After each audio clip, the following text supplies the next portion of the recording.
Oke teman-teman, tadi sudah beres sesi latihan saya, latihan back sama latihan bicep. Sekarang saya pingin tahu nih, sebenarnya tadi kan teman-teman lihat saya habis nimbang sama timbangan, tapi bukan kayak timbangan biasa, ada pegangannya juga, dan hasil printnya seperti ini. Ini Kang Kim, saya pingin tahu ini tuh apaan sih? Siap, sebenarnya? boleh. Ini dia InBody yang tadi Mehmet udah timbang ya di timbangan Smart Tracking atau timbangan pintar. Namanya InBody. Akurasinya bisa sampai 99,8% sih. Karena dia menggunakan listrik, cuman dia nggak kerasa karena listriknya satuannya hertz sih. Jadi tadi pas Mehmet kena di sensor kaki itu ada listrik sebenarnya. Oh, tapi nggak kerasa ya? Nggak kerasa karena kecil banget. Terus juga di sensor tangan juga. Jadi kalau InBody itu kan termasuk timbangan pintar atau smart tracking. Jadi di sini udah tahu secara visual atau penampilan meliputi komposisi tubuh, berat badan, muscle mass, terus fat mass atau berat lemak ya.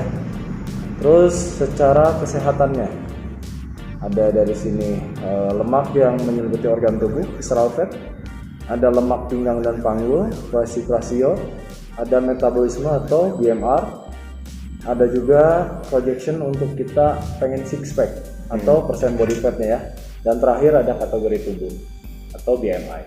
Terus selain itu ada secara visualnya, postural ya, ada segmental lean, segmental bend. Segmental itu bagian-bagian, kalau lean itu berbentuknya atau ototnya. Di kiri kanannya balance enggak, kaki kiri kaki kanannya sama tubuh, sama juga ini fat juga. Jadi ini sangat lengkap banget, jadi udah bisa tersirat semuanya. Oke, saya mulai dari secara visualnya dulu atau secara penampilan. Masuknya di komposisi badan. Yang pertama weightnya ini Mehmet tuh atau Mehmet tuh di 60,1, maksimalnya di 70,4. Maksimal weightnya ya, idealnya. Jadi di sini udah kelihatan ada range normalnya. Jadi nggak harus bingung lagi gitu. Nah, kita lihat ke yang kedua. Ini dia yang mempengaruhinya, berat tubuh dari otot ya. Sama satu lagi yang bawah dari lemak. Oke, kalau otot lebih tinggi lebih strong. Oke. Jadi kalau over lebih dari range normalnya 32,3, misalkan ini 34 atau dan seterusnya, itu sangat bagus. Kalau wanita makin slim, makin kencang. Kalau pria makin atletis. Oh, gitu. Makin berotot. Ya. Tapi tergantung goals masing-masing ya. Ada yang memang pengen body lean doang, body tuning doang, bisa aja sih. Cuman lebih tinggi lebih bagus kalau otot gitu ya. Kalau lemak lebih rendah lebih bagus. Artinya, kalaupun under di sini lemaknya boleh. Asal jangan sampai terlalu under. Karena kita juga membutuhkan lemak untuk bantalan organ tubuh, untuk menghangatkan tubuh dari udara dingin dan sebagainya sih. Jadi lemak bukan berarti jelek juga, nggak boleh ada, tetap kita juga butuh lemak. Itu keseimbangan komposisi tubuh. Iya, saya pikir lemak itu jahat gitu, jadi makanya harusnya kebanyakan itu ya gitu. Iya, pengennya otot aja ya. Gitu. Sebenarnya tetap butuh ya. Betul. Dan sekarang muscle mass-nya Mehmet di 29,1, artinya masih normal karena memang basically sering gym ya, sering latihan kebugaran dan lain-lain. Nah ini kalau bisa ada challenge dari saya, harus naikin 3 kilo lagi Mehmet. Oke. Dari segi ototnya ya, otot bisa naik 0,5 sampai 1 kilo bahkan 2 kilo dalam 1 bulan. Itu pun dengan latihan, exercise, terus juga nutrition sama istirahat yang baik ya, yang cukup gitu. Ini ototnya ya. Oke, terus yang terakhir ini dia di composition tubuh ini secara visual, lemaknya di 7,9, maksimalnya 14,9. Ini sudah bagus, mau mendekati range under, tapi pertahanannya segini, gitu. Karena kelihatan tadi lagi latihan bicep pun, bicepnya kelihatan kering banget. Jadi sebenarnya lemaknya nggak ada masalah sih. Fokus di sini aja. Programnya di increase muscle atau build muscle. Oke. Ya. Ini kalau saya tarik garis, ini bentuknya D. Sorry. Jadi otot lebih tinggi daripada lemak, berat badan lebih rendah daripada ototnya. Nah ini tuh D itu ada artinya develop atau berkembang. Ada lagi yang I, kalau tarik lurus garis gini I, kalau I sejajar semuanya ideal. Nah asal jangan C. C sebenarnya nggak ada singkatan, cuman ototnya lebih rendah daripada lemak, lemaknya lebih tinggi, otomatis berat badannya over. Ini lebih jelek sih. Oh, iya. Jangan sampai C. Gemuk dia itu ya. Ya, rekomen itu di I sama D. Nah, Mehmet sudah di D, pertahanin, tapi tetap ada challenge tadi di muscle. Oke, saya mau tunjukin dong Ya, yang oke. Nah, tadi mungkin agak bingung ya, itu mau I atau D. Nah, di sini teman-teman bisa lihat, di sini tuh kalau dilihat bentuknya tuh itu kan seperti D nih. Garisnya ini dihubung-hubungkan membentuk huruf D. Nah, ini artinya develop ya. Develop itu artinya tubuhnya kondisinya berkembang. Kalau I lurus begini aja, misalnya dihubungin garis-garisnya, ini berarti badannya biasa aja gitu, ideal. Nah, yang dikhawatirkan tuh kalau cekung ke dalam. Kalau cekung ke dalam berarti body fatnya itu cenderung tinggi, dan ini kategori tubuh yang kurang sehat ya, betul ya? Betul. Oke, itu secara visual. Jadi sama nama panggilannya apa sih di channel YouTube-nya? Mehmet. Oke, bukan untuk fansnya. Guys aja ya. Guys aja deh. Oke. Jadi guys, jadi ini secara visualnya. Kita lanjut ke secara kesehatan ini sih yang paling penting ini sih sebenarnya. Atau obesity diagnosis, diagnosa kegemukannya. Saya mulai dari visceral fat level dulu. Sekali lagi, visceral fat level itu lemak yang menyelimuti organ tubuh. Jadi yang menyelimuti organ tubuh kayak di jantung, di hati dan sebagainya, di usus. Cuman terutama di jantung sih. Sama di hati. Makan suka dengar ada jantung koroner, ada fatty liver. Nah, jantung koroner kan kaitannya sama visceral fat yang ada di bagian jantung. Nah, itu dampaknya dari sana. Kalau fatty liver, dampaknya ya jadi ada fat di bagian hati kita. Di hati kita otomatis harus turun berat badan, harus turun jaga makan juga dan lain-lain ya. Itu kaitannya sama kesehatan.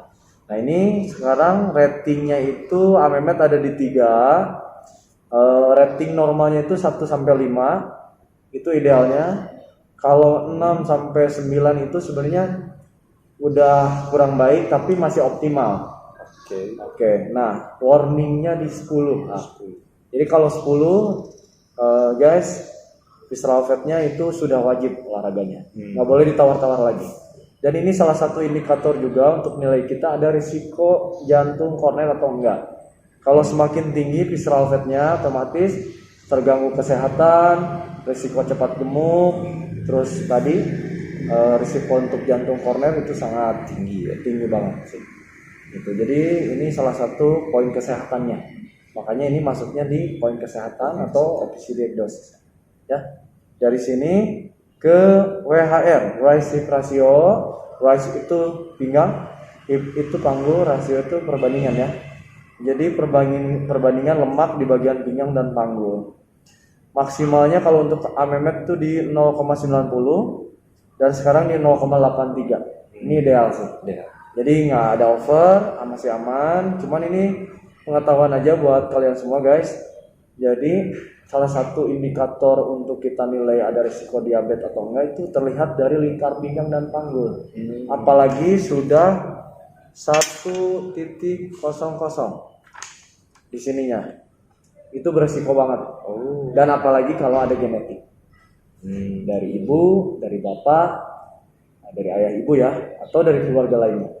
Itu sangat beresiko sih. Ini maksudnya tuh kalau waist ukurannya ya kan bukannya waist, saya dengar ya, waist itu kan bisa karena tulang juga tuh. Oke. Nah, ini maksudnya kalau yang ini bukan kalau tulangnya gede nanti kelihatan sih dari bentuk.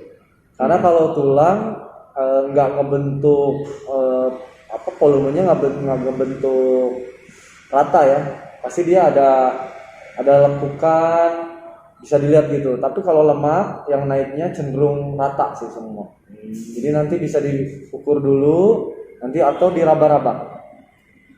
Tulangnya sampai mana. Tapi kalau tulangnya kurang keraba, malah yang keraba kayak empuk, berarti itu sel lemak. Jadi ini cara hitungnya kalau di rumah nggak ada alat InBody, sentian pinggang, ukuran sentian pinggang dibagi sentian panggul atau hips ya. Itu nanti keluar 0, atau bahkan 1,0 dan seterusnya. gitu. Ini salah satu warning kita untuk kita lebih aware ke kesehatan sih. Ya. Untuk Amemet, alhamdulillah masih aman ya. Aman ya. Oke, tinggal maintain saja. Dari WHR yang lumayan begitu kental sama poin kesehatannya, sekarang ke BMR, basal metabolic rate.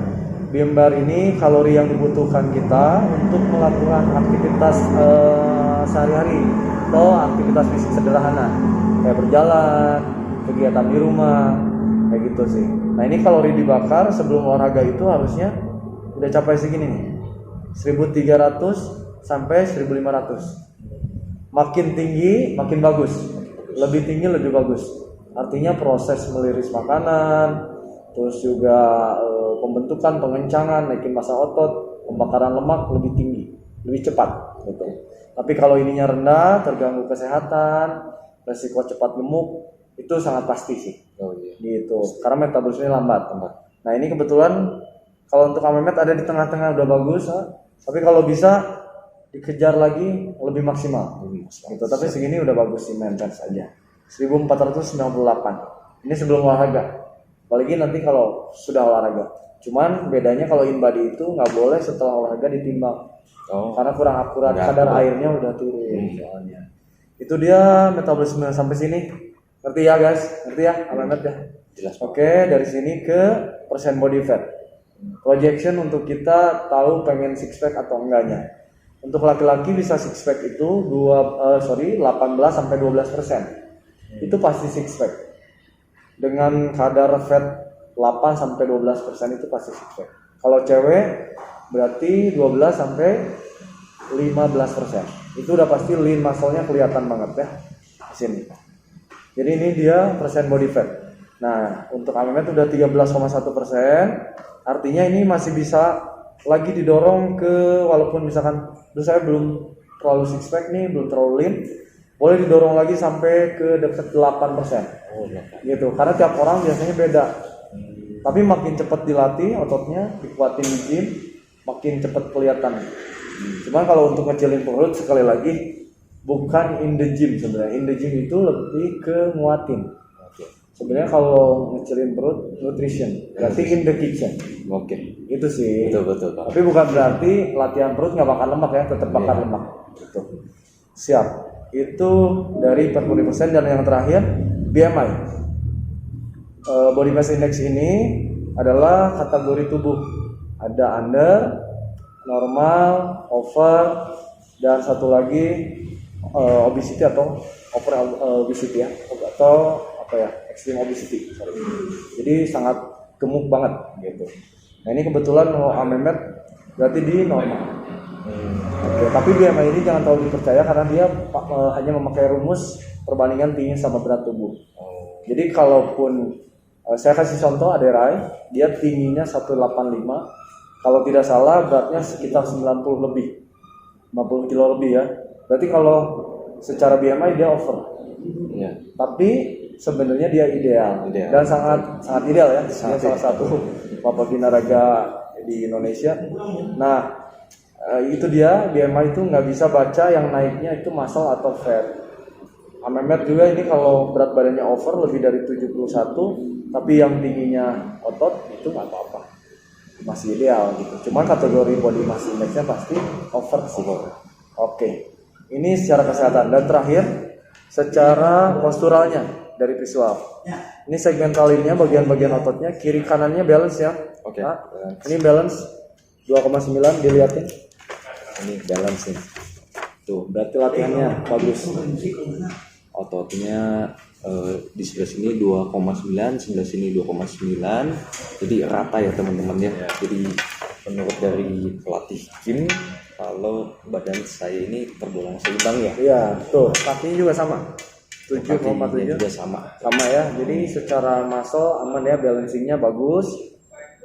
Saya justru malah beda sebelah kiri biasanya. Oh gitu. Iya. Nah, ini bagus nih. Jarang soalnya yang balance kayak gini. Terus juga segmental fatnya di tangan under, makanya tadi pas latihan bicep kelihatan banget bicepnya. Terus di bagian tubuhnya normal, masih di bagian kakinya normal. Nah, kalau fat, kalau mau kelihatan banget lean-nya, ini boleh under di sini di bagian-bagiannya. Kayak ini nih tangan. Ini under makanya kelihatan. Tadi kayak lagi exercise, bicepnya kelihatan banget. Jadi jangan sampai, aduh under fatnya gimana dong? Enggak sih, aman-aman aja sih. Justru makin kelihatan.